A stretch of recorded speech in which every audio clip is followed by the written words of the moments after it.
Hello दोस्तों, स्वागत है आपका अपने YouTube चैनल EMS क्लासेस में। जी हाँ दोस्तों, आज हम फिजिक्स का प्रकाश वाले चैप्टर में प्रकाश के परावर्तन से संबंधित कुछ परिभाषाएं इसको हम आप लोग को पढ़ाने वाले हैं।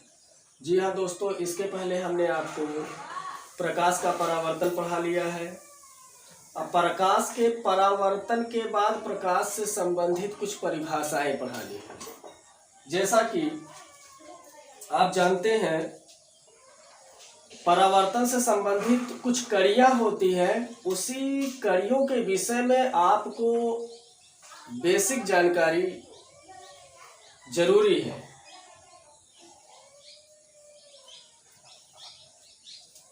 आज आपको प्रकाश के परावर्तन से संबंधित कुछ परिभाषाएं पढ़ाएंगे, क्योंकि प्रकाश का परावर्तन हमने आपको पढ़ा दिया है। अब उसी के विषय में उसी से संबंधित कुछ परिभाषाएं रह गई हैं, उसको जानना आवश्यक होता है। जी हाँ दोस्तों, ये आप चित्र देख रहे हैं। इस चित्र में सारी चीजें बनी हुई हैं जो यहाँ पर लिखा हुआ है। जैसे सबसे पहले आपको जानना है आपतित किरण। आपतित किरण कहते किसे हैं? आपतित किरण का मतलब होता है आती हुई फर्स्ट माध्यम से। यहाँ आपका फर्स्ट माध्यम है और ये सेकेंड माध्यम है, ठीक। आती हुई प्रकाश की किरण को आपतित किरण कहते हैं। आपतित किरण की परिभाषा क्या होती है? आती हुई प्रकाश की किरण को आपतित किरण कहते हैं। याद हो गया, बहुत बड़ी चीज नहीं है। परावर्तित किरण किसे कहते हैं? परावर्तित किरण का मतलब होता है पृथककारी पृष्ठ से टकराने के पश्चात जाती हुई प्रकाश की किरण को परावर्तित किरण कहते हैं। पृथककारी पृष्ठ से टकराने के पश्चात जाती हुई प्रकाश की किरण को परावर्तित किरण कहते हैं, ठीक।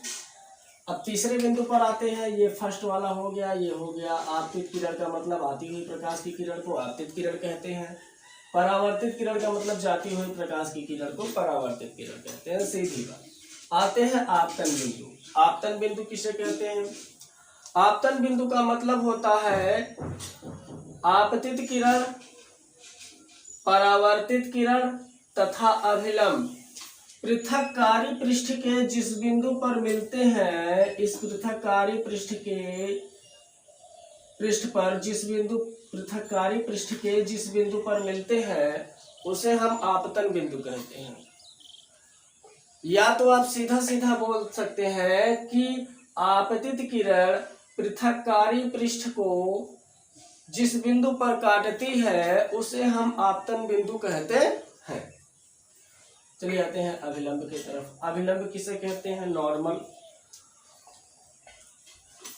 अभिलंब का मतलब होता है पृथककारी पृष्ठ के अभिलंबवत खींची गई जो काल्पनिक रेखा होती है या तल होती है, वही आपका अभिलंब कहलाता है, ठीक।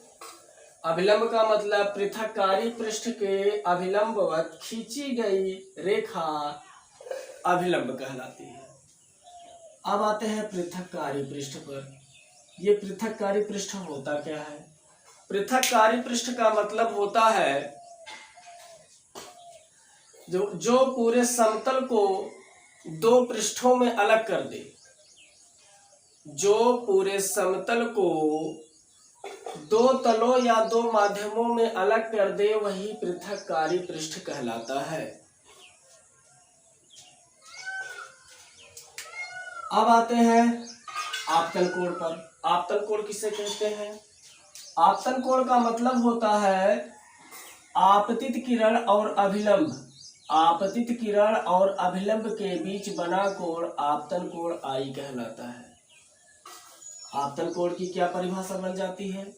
आपतित किरण और अभिलंब के बीच बना कोण आपतन कोण आई कहलाता है। आते हैं आगे परावर्तन कोण पर। परावर्तन कोण का मतलब होता है परावर्तित किरण और अभिलंब के बीच जो बना कोण होता है, वह कोण आर परावर्तन कोण कहलाता है। चलिए दोस्तों, ये तो भली भांति हमें समझ में आई होगी। अब हम इसके आगे बढ़ते हैं। आगे बढ़ने से पहले हम इसे इरेज कर दे रहे हैं। अब हम इसके आगे पढ़ेंगे परावर्तन के प्रकार और परावर्तन के नियम। पहले हम आते हैं परावर्तन के नियम पर। चलिए, परावर्तन के नियम, लॉ ऑफ रिफ्लेक्शन।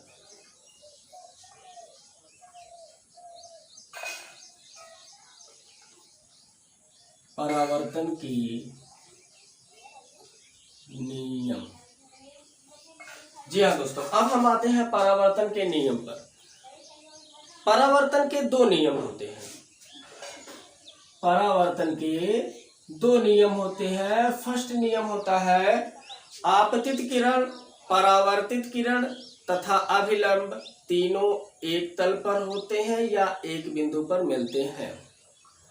आपतित किरण, परावर्तित किरण तथा अभिलंब तीनों एक तल पर होते हैं या एक बिंदु पर मिलते हैं। ये फर्स्ट नियम हो गया। दूसरा नियम होता है आपतन कोण I तथा परावर्तन कोण R का मान समान होता है। जी हाँ दोस्तों, परावर्तन के नियम में आपतन कोण I और परावर्तन कोण R का मान सदैव क्या होता है, समान होता है। ये हो गया परावर्तन के नियम। परावर्तन के नियम समझ में आ गए होंगे। अब हम आगे बढ़ते हैं परावर्तन के प्रकार पर। परावर्तन के प्रकार पर। परावर्तन दो प्रकार के होते हैं। सबसे पहली हेडिंग हमारी बनती है परावर्तन के प्रकार।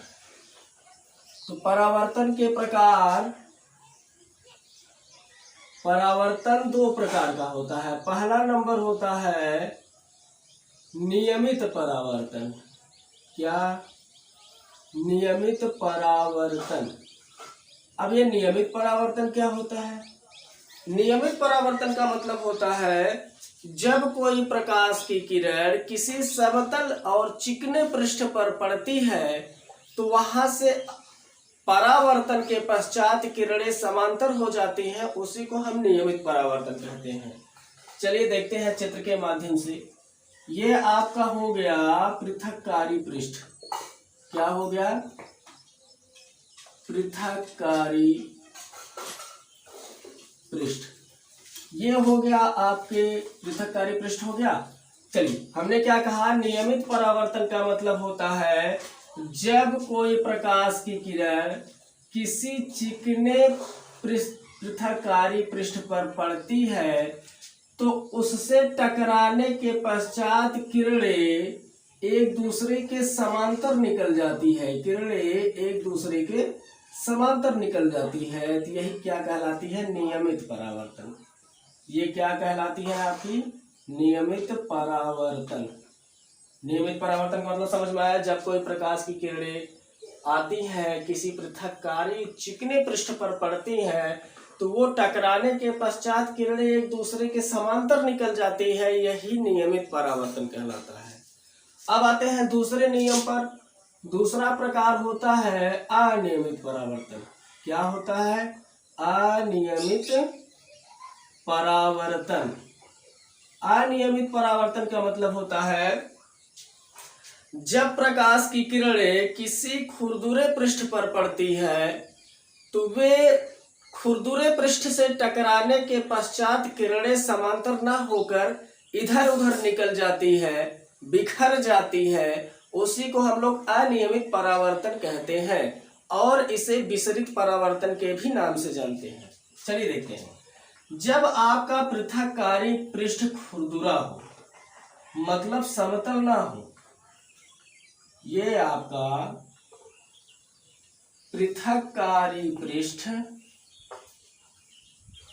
खुरदुरा हो तो होता क्या है, यहाँ पर आने वाली प्रकाश की जो किरणें होती हैं, आने वाली जो प्रकाश की किरणें होती हैं, इस खुरदुरे पृष्ठ से टकराने के पश्चात किरणें समांतर ना होकर इधर उधर बिखर जाती है। इसी को हम लोग कहते हैं अनियमित परावर्तन और इसे हम विसरित परावर्तन के भी नाम से जानते हैं। अनियमित परावर्तन। ये था परावर्तन के प्रकार। परावर्तन दो प्रकार के होते हैं, नियमित और अनियमित। आपको चित्र के माध्यम से भी हमने समझा दिया। आशा करता हूं कि आपको बेहतर समझ में आया होगा। यदि नहीं समझ में आता है तो आप वीडियो को एक बार दो बार देख लीजिएगा। अगर जरूरी समझे तो इसे स्क्रीनशॉट मारकर अपने नोटबुक में। दोस्तों, इसी कड़ी में आगे की तरफ बढ़ते हुए हम पहुंच रहे हैं प्रकाश की उत्क्रमणीयता पर। प्रकाश की उत्क्रमणीयता का मतलब होता है कि आपतित किरण परावर्तित किरण की भांति व्यवहार करने लगती है। आपतित किरण जो होती है वो परावर्तित किरण की भांति व्यवहार करने लगती है, और परावर्तित किरण जो होती है वो आपतित किरण की भांति व्यवहार करने लगती है। ठीक, यही क्या कहलाता है? प्रकाश की उत्क्रमणीयता। प्रकाश की उत्क्रमणीयता को अगर समझना चाहे तो इस प्रकार से भी समझ सकते हैं कि जो आपतित किरण होती है वो परावर्तित किरण की भांति व्यवहार करने लगती है, और जो परावर्तित किरण होती है वो आपतित किरण की भांति व्यवहार करने लगती है। अर्थात इसमें जो होता है प्रकाश की उत्क्रमणीयता का गुण हो जाता है, और इसी कारण इसे प्रकाश की उत्क्रमणीयता कहते हैं। आशा करता हूं कि ये पूरा कॉन्सेप्ट आपको समझ में आया होगा, और यदि आपको नहीं समझ में आता है तो वीडियो को एक बार दो बार और देख लीजिएगा, पूरा समझ में आ जाएगा। जरूरत समझे तो इसे स्क्रीनशॉट मारकर नोट भी कर सकते हैं। अंत में, यदि आप इस चैनल पर नए हैं तो इस चैनल को लाइक, सब्सक्राइब और शेयर करना मत भूलिएगा। इसी के साथ धन्यवाद।